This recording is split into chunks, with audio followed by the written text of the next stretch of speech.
예, 위성건 의원입니다. 그 쌀값과 관련돼서 말씀을 좀 드리겠습니다. 쌀은 이제 식량 안보 작물인 거죠. 사실은 쌀은 우리의 주곡이고 지켜야 되는 것입니다. 결국은 그 시장 안에 있지만 사실 시장 밖에 존재해야 되는 그런 것인데 이 쌀값 관련돼서 두 가지의 정책적 목표가 있습니다. 쌀을 재배하는 농가들의 소득 안정과 두 번째 전체적으로 그 정부가 우려하듯이 무한정 예산을 투여할 수 없으니 재배 면적을 축소하는 것, 이 두 가지 안에서 정책 결정을 해야 되는데요. 지금 쌀값 하락의 원인은 저는 정부 정책의 실패다. 저는 그렇게 생각합니다. 장관님도 동의하시죠? 뭐 일정 부분 그런 일정 부분이 아니라 정부 정책의 실패죠. 여러 가지 요인이 있겠죠. 정부가 정책 개입을 제대로 해야 되는데 기본적으로 관련되어서 생산 면적에 대한 추계, 생산량에 대한 통계치의 잘못, 또 적기적소에 대응하지 못한 것, 그리고 시장 가격을 매입을 했지만 그 매입 가격이 적절하지 못했던 것, 그런 것들이 모두 포함되어 있다고 보아집니다.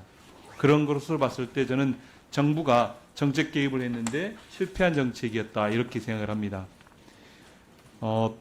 특히 이제 쌀인 경우는 양곡관리법이라는 관련법을 두어서 정부 정책을 구체적으로 개입하도록 하고 있습니다. 그렇죠? 그렇죠. 예. 생산량이 3% 추가되어지거나 아니면 평년 가격 5% 이하로 떨어지는 경우에 실질적으로 시장 개입해라 이렇게 하고 있는 거예요. 그래서 개입하고 있죠. 개입하고 있는데 개입을 정치권과 농민들은 꾸준히 요구하지만 끝까지 버티다 결국 하다 보니까 농가들은 쌀 재배할 때마다 매일 조마조마한 상황이라고 보아집니다. 근데 쌀을 의무화를 요구하는 것은 과거에 11번 격리를 했는데 11번 중에 10번을 했는데 제가 말씀을 드릴게요. 2017년하고 예, 이번하고 두 번은 제일 나중에 말씀하시고요. 제 얘기 드릴게요. 네네. 그래서 저는 의무화를 저희 당이 추진하는 이유는 그렇습니다. 이게 정부에 그냥 할 수 있다라고 놔뒀더니 그냥 별로 방치하더라. 정치권이 나서서 여야가 떠들고 열심히 떠들어야 겨우 그때야 움직여서 쌀 가격을 지지하더라. 그래서 의무화 해놓고 그럼 그 안에서의 변동폭은 정부가 갖게 해보자. 이런 의미로 이제 의무화를 추진한다는 말씀을 드리겠고요. 그래서 결국은 정부로 하여금 예산을 덜 들이려면 쌀 가격을 어떻게 하는 게 맞는 건지 고민해봐라. 이런 의미입니다. 지금 45만 톤을 우리가 정부가 발표했습니다.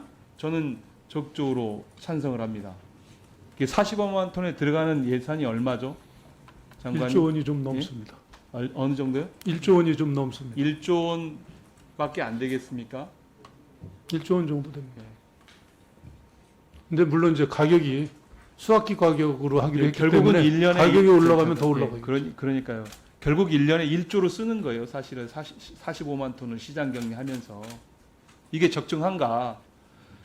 변동직불제나 아니면 장관께서 추진하고 있는 전략직불제를 추진하면 1,500억, 2,000억이면 해결될 일을 결국은 1조 들여서 하겠다는 거 아닙니까? 저는 비상한 상황이니까 이것의 문제에 대해서 우리가 심각해 봐야 된다. 국민들께 세금을 어떻게 해서 줄여서 쓰고 농가들에게 시장 가격을 제대로 보장할 것인가의 문제라고 저는 봐야 된다고 생각합니다. 그래서 그런 말씀을 드리고요. 그래서 추가해서 말씀을 한 가지를 더 드리면 지난번 나중에 이건 얘기해야 되겠다. 우선 크레이에서 보고한 이 보고서인데요. 1조 4천억 원이 들어간다는 보고서가 이 보고서인데 이 보고서에 전제가 있습니다. 어떤 전제가 있냐면 양곡관리법 개정안의 효과 분석은 정부 정책 개입이 없다는 전제하에 중장기적으로 실시되었다. 이 얘기는 빼고 얘기가 도는 거예요. 실제로는. 그러니까 아무런 전제 없이 장관께서 추진하고 있는 전략 작물 직불제나 아니면 우리가 주장하고 있는 모두 대창물 재배 사업이라든가 이런 정책적 개입이 되지 않았을 때라는 근거를 두고 또한 통계를 가지고 마치 1조 4천억 원이 더 들어가는 것처럼 여론이 호도되고 있다라는 말씀 하나와 두 번째, 어제 김대기 비서실장께서 그렇게 말씀하셨습니다. 어떻게 말씀하셨는지 읽어드릴게요. 이런 법은 농민과 농업에 전혀 도움이 되지 않고 미래 세대의 부담만 가중되기 때문에 저희뿐만 아니라 국민 모두가 막아야 하지 않을까 생각한다. 2011년 태국이 이와 유사한 정책을 추진했다가 쌀 공급이 과잉되고 재정이 파탄나 나라 경제가 거덜난 적이 있다.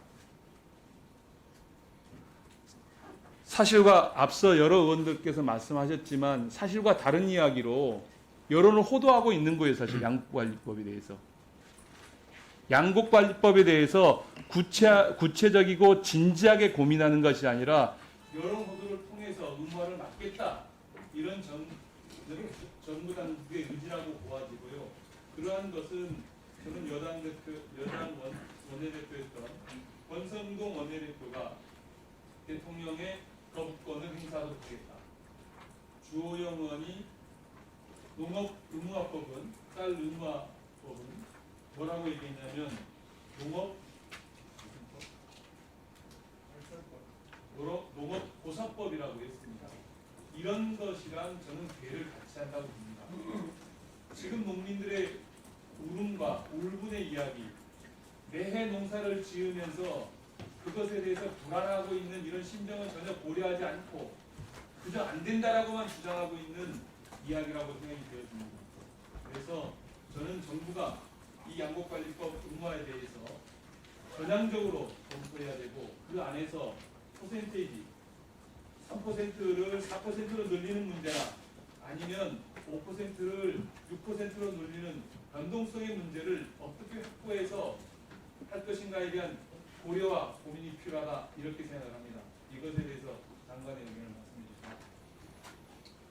주십시오. 저는 뭐 여러 번 말씀드렸지만 이거를 의무화하게 되면 부작용이 너무 크게 확실하다 저는 그렇게 생각을 하고요.